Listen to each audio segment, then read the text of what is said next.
Bukas na po itutuloy ang impeachment trial ni Chief Justice Renato Corona at para mapabilis, gusto ni Senate President Juan Ponce Enrile na gawing hanggang alas 10 ng gabi ang paglilitis. Nakatutok si Haji Rieta. Mismo ang liderato ng Senado tila nainit na sa usod na impeachment trial ni Chief Justice Renato Corona. Umabot na kasi ito ng halos 3 buwan. Kaya mungkahin ni Senate President at Presiding Officer Juan Ponce Enrile dagdagan ng oras ng pagdinig mula alas 2 ng hapon hanggang alas 10 ng gabi.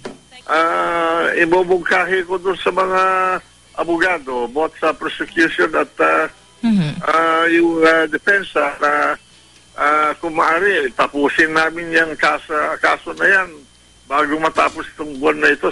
So kami po ay humihiling na kung meron ho talagang pagkakataon, sana ho ay bigyan pa kami ng konting pasensya at laya na kami naman po ay makapagpatuloy ng maayos sa aming paglatag ng aming ebidensya. Ang prosecution naman, inulit ang hamon sa depensa para mapabilis ang pagdinig. So kung may pag-asa po sa paningin ko, kasi lahat ng testigong presidentan nila, kahit sino pong ekspertong ipakita nila, iisa lang po makakapagpaliwanag niya, kundi si Chief Justice. Sagot ng depensa, hindi sila nagmamadaling paupuin sa witness stand si Corona.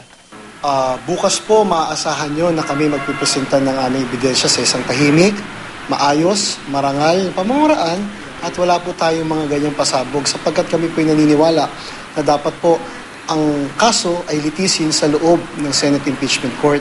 Umaasa ang parehong kampo na matatapos ang paglilitis sa lalong madaling panahon.